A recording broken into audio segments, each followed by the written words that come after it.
Lalu agen ini malah menjadi penjual narkoba. Kalau nonton film kayak cuma romance doang tuh apalah, harus ada actionnya minimal. Mohon maaf bagi para pecinta romance, saya tidak berada di pihak kalian ya teman-teman. Merah Putih One for All tuh apakah berpotensi? Itu. Nanti ngomong di belakang aja kalau soal itu ya. Lebih ke di mana ada film bagus di situ ada saya. Asik. Di mana ada film bagus di situ ada saya. Halo Sineas Muda, kembali lagi bersama aku Nopal di program podcast Cine Talk, ngobrol film sampai malam. Apa kabar semuanya? Di sini kembali lagi bersama aku, kita bakal ngobrol-ngobrol seputar perfilman. Dan kali ini aku ditemenin sama Juna. Aku Juna. Halo. Ya, jadi teman-teman, Juna ini juga dia suka nonton film, pegiat film juga. Beberapa kali nonton film dari berbagai genre lah ya. Ya. Tapi belakangan ini Juna lagi sibuk apa nih? Mungkin belakangan ini lebih ke drama Korea sih. Oh, lagi sibuk nonton drakor? Ya, betul sekali. Tapi emang suka drakor atau? Sebenarnya saya itu lebih ke all genre ya. Jadi bukan ke film khusus misal tentang drama Korea atau tentang film lain, tapi lebih ke di mana ada film bagus di situ ada saya. Asik. Di mana ada film bagus di situ ada saya. Oke, tapi belakangan ini yang bagus-bagus memang dari Korea ya? Ya, betul sekali. Belakangan ini film drama Korea mungkin mendominasi di genre kriminal, action, dan romance. Oke, Kebanyakan seperti ya drakor memang kuat banget kalau udah ngomongin romance tuh kan banyak judul-judul yang memang ternama ya dari film-film atau series-series drakor gitu. Zuna nontonnya apa biasanya? Saya nonton film action dan kriminal lebih tepatnya itu di drama Korea ya. Jadi ada beberapa film yang saya sukai.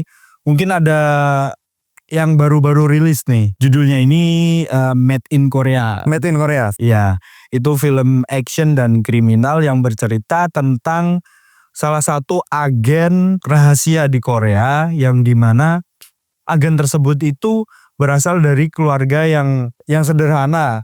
Ayahnya dulu meninggal dan dia 3 bersaudara ya. Jadi anak yang pertama ini yang menjadi MC atau yang main karakter. Ya, yang menjadi karakter utama di drama Korea ini itu laki-laki. Lalu dia mempunyai satu adik perempuan dan satu adik laki-laki.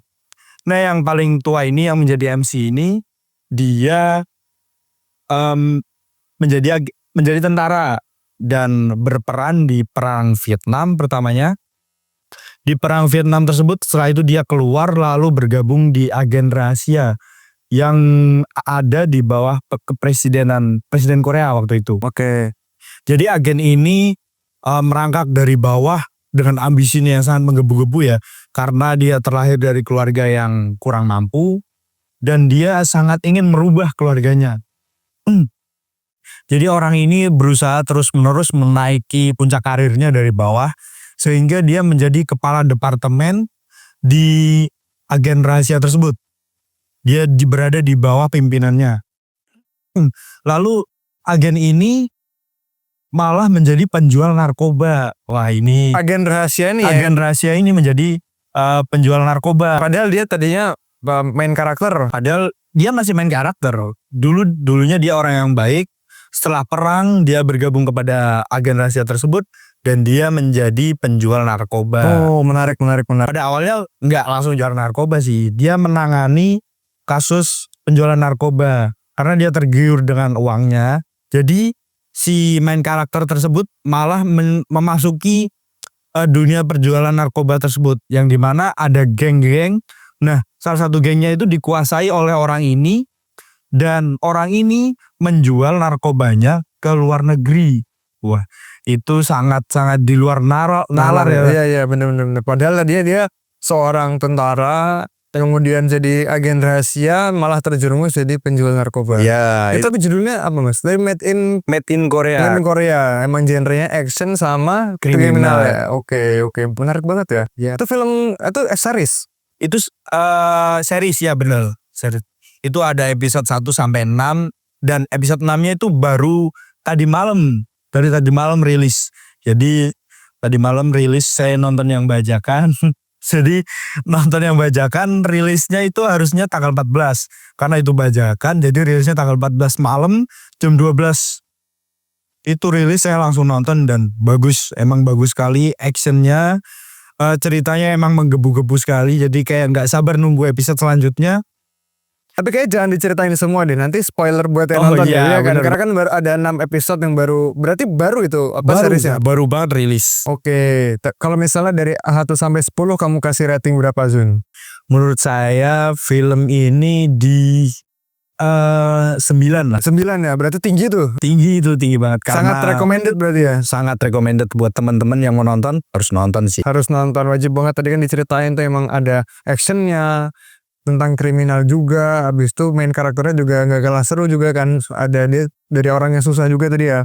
Dari orang yang biasa, kemudian meniti karir dari bawah sampai bisa menjadi salah satu kepala departemen di bidang tersebut. Kalau romance-nya nonton gak? Mungkin kalau romance saya kurang suka ya, tapi kalau romance yang ada actionnya saya suka banget sih. Tetap suka, yang penting tetap ada actionnya. Ya harus Tetap ada actionnya tuh, karena Oke. kita cowok harus action. Harus action ya, Asik. harus action. Kalau nonton film kayak cuma romance doang itu apalah, harus ada actionnya minimal. Harus berdarah-darah dulu baru berromance kemudian. Menarik. Itu dari Korea teman-teman. Itu emang belakangan ini film Korea. Sebenarnya nggak cuma belakangan ini sih, tapi 10 tahun terakhir bahkan ya. Iya, Film-film Korea, series drakor tuh memang mulai naik-naik. naik-naiknya bahkan menyaingi Hollywood. Ya, bener sekali. Mungkin dulu pihak Korea itu merasa budayanya dimasuki oleh budaya-budaya luar sehingga orang Korea ini mulai menggelontorkan dana untuk mengkampanyekan budayanya sendiri, mulai dari K-pop, mulai dari film-film drama Korea sehingga drama budaya mereka sendiri sekarang malah mendunia, bahkan menjadi kiblat outfit, kiblat drama, kiblat musik banyak pemuda-pemuda di dunia, malah bahkan di Indonesia sendiri itu sangat banyak sekali para fans K-pop, fans drakor, bahkan fans K-pop sendiri itu sangat fanatik terhadap banyak ya. fanatik Jadi banget emang tuh. Korea semenjak dia berangkat dari industri perfilman, terus series, drama series, ada juga K-pop, itu jadi makin naik sampai ke tingkat level dunia gitu. Emang keren banget perkembangan Korea ya. Iya. Tapi ada lagi nih yang baru-baru naik. Ini dari Cina. Dari Cina, drama Cina. Iya, drama Cina itu lagi naik banget tuh, mulai hype ini. Kamu nonton? Itu peminatnya lumayan banyak di Indonesia. Bahkan Menteri Keuangan kita Pak Purbaya itu ngomong sendiri kalau dia sering nonton drama Cina. Oh, oke. Mungkin karena filmnya potret, jadi tidak usah membalikan HP ya. Jadi biasa aja kayak scroll biasa, tapi filmnya itu ringan dan alurnya itu enak gitu loh ditonton. Oke, alurnya ringan juga. Nggak terlalu berat di pikiran dan nontonnya bisa sambil santai. Oke. Dari yang misalnya dari pria yang terpuruk menjadi CEO besar atau menjadi pengusaha yang sukses, itu jadi kayak nontonnya tuh ringan banget dan mudah lah dipahami. Iya, drama Cina mungkin bisa jadi menjadi saingan yang kuat nih, kan kita drama Korea dengan segala genrenya yang terkenal itu, kemudian sekarang ada Cina dan Jepang kan juga punya industri perfilman yang cukup besar ya. Bener banget, Jepang juga filmnya keren-keren. Ada juga yang sangat-sangat mendunia itu anime dari Jepang. Anime bener banget. Kalau kita ngomongin film dan juga Jepang, nggak mungkin kita bisa lepas dari namanya anime. Budaya anime. Anime sendiri tuh udah dari dulu, ini pemain lama sih. Pemain lama ya, salah satu genre ataupun tontonan yang paling disukai bahkan anak-anak Indonesia. Anak-anak Indonesia udah mulai sering, dan penonton anime itu fanatik. Jadi kayak kalau udah nonton anime itu kebanyakan nggak suka nonton film lain. Jadi anime terus. Bahkan sampai ada yang jadiin guling itu buat tidur. Guling ada. Itu tuh parah banget sih kalau udah sampai dijadiin guling. Kadang ada yang pacarnya virtual gara-gara nonton anime. Itu parah sih. Tapi unik ya? Iya, unik banget. Tapi di anime sendiri tuh banyak yang mengandung pesan moral yang sangat-sangat keren. Oke. Tapi kalau anime kamu nontonnya apa? Paling suka anime tuh tetap nomor 1 Naruto sih. Naruto, sama itu kan tontonan 1000 umat ya. Semua anak laki-laki yang mungkin teman-teman di sini yang nonton podcast ini Aku jamin kalian bohong kalau belum pernah nonton anime Naruto. Naruto ya. Jadi kayak waktu kecil pulang ngaji gitu kan jam 5 sore nonton Naruto di salah satu stasiun TV. Wah itu keren banget. Kita mungkin sekarang bisa nonton berepisode-episode Naruto langsung dari YouTube ya. Tapi kita nggak bisa mengulang sore-sore nonton Naruto di TV. Wah itu Asik itu masa-masa. masa-masa indah banget itu sekarang. Nggak merasakan pahitnya dunia. Asik. Selain Naruto deh, kalau Naruto kan pasti semua orang valid dan setuju kalau Naruto tontonan paling bersejarah. Paling bersejarah sih Naruto. Mungkin ada Attack on Titan. Attack on Titan ya, aku nonton kalau itu tuh bagus banget. Itu bagus banget emang asli. Emang keren banget ya konfliknya, terus gore-nya, sadisnya tuh dapat banget sih, Terus ceritanya juga. juga di luar nalar. Di luar nalar, Kok bener. bisa plot twistnya banyak sekali. Betul ya. Itu juga salah satu episode panjang juga sih. Terus ada One Piece juga One Piece ya, yang sampai sekarang belum tamat kan ceritanya. betul. Mungkin kebanyakan orang yang nonton itu suka ya sama One Piece. Tapi menurut saya itu cerita bagus. Tapi saya nggak nonton. Nggak nonton One Piece? Nggak nonton One Piece karena udah telat banyak banget episodenya. Kalau mau nonton dari awal tuh kayak wah berat banget, udah ribuan.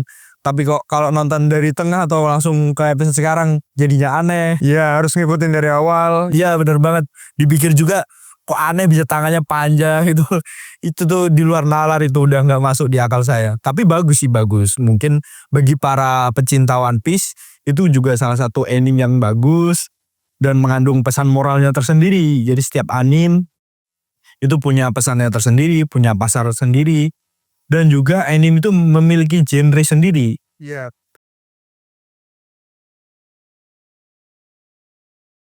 Pasarnya betul sekali. Ada yang action, ada yang pembunuhan gitu, kriminal kan. Ada juga yang romance. Banyak yang beragam banget ya ini. Beragam banget. Tapi kalau yang romance sama aja. Saya tetap kurang suka. Mohon Action maaf. dulu pokoknya. Action dulu pokoknya. Mohon maaf bagi para pecinta romance. Saya tidak berada di pihak kalian ya teman-teman. Oke, tadi kan berarti udah ada drama Korea nih dari Korea, terus ada drama Cina, Cina, ya, drama betul Cina sekali. dengan tontonan vertikalnya itu ya. Yang ya nyeleneh gitu lah. Jalan-jalannya tapi seru. Seru. Oke, terus Jepangnya juga udah legend lah ya dari Legend, anime dan legend film-filmnya anime. juga keren-keren. Film-film berantem Crow Zero itu wah Iya, legend itu seru banget banget, itu. itu legend ya, tontonan Ada lama itu. Kenji yang berantem itu wah keren juga itu action-actionnya. Oh, itu kan udah ada negara-negara Asia nih, tapi kira-kira Indonesia bisa nggak nih kita nyamain lah paling nggak?